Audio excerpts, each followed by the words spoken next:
بسم اللہ الرحمن الرحیم۔ السلام علیکم ناظرین اکرام، جیسا کہ آپ کو علم ہے کہ دادا اسلامک چینل کے قیام کا بنیادی مقصد یہ تھا کہ سوشل میڈیا پر پھیلی ہوئی غلط دینی معلومات کا تدارک کر کے ان کی نشاندہی کر کے اور آپ کو صحیح مسائل سے آگاہ کیا جائے،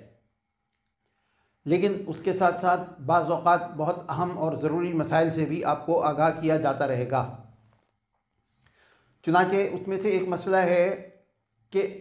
نماز کی نیت کیسے کی جائے، بالخصوص مقتدی جب امام کے پیچھے نماز پڑھتا ہے تو کس طریقے سے نیت کرے۔ تو جیسا کہ آپ نے سنا ہوگا کہ بسا اوقات یہ کہا جاتا ہے کہ زبان سے نیت کرنا بدعت ہے، تو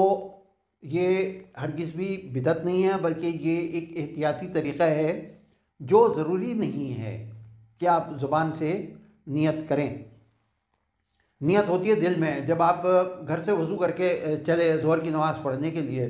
اور وہاں آپ نے زبان سے نیت کی اور نیت میں آپ کہہ رہے ہیں کہ زبان سے نکل گیا عصر کی نماز، تو اس سے کوئی فرق نہیں پڑتا، اور زبان سے بہرحال نیت کرنا ضروری نہیں ہے۔ نیت نام ہے دل کے ارادے کا۔ تو ایک بات تو یہ سمجھ لیں کہ یہ بدعت نہیں ہے،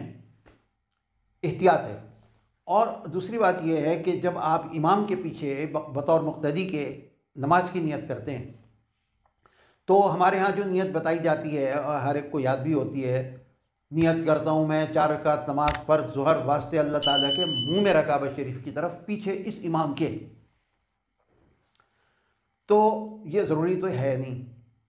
نیت تو دل میں ہوتی ہے، دل کے ارادے کا نام ہے کہ کیا نیت ہے آپ کی۔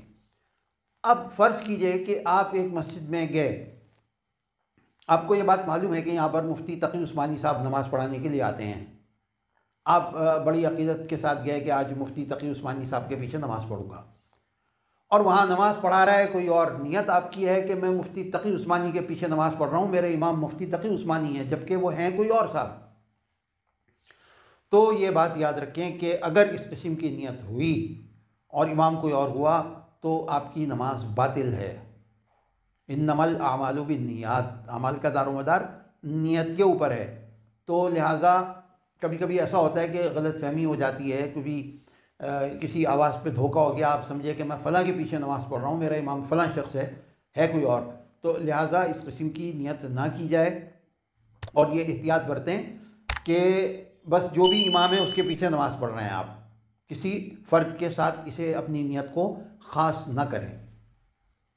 وآخر دعوانا ان الحمد للہ رب العالمین۔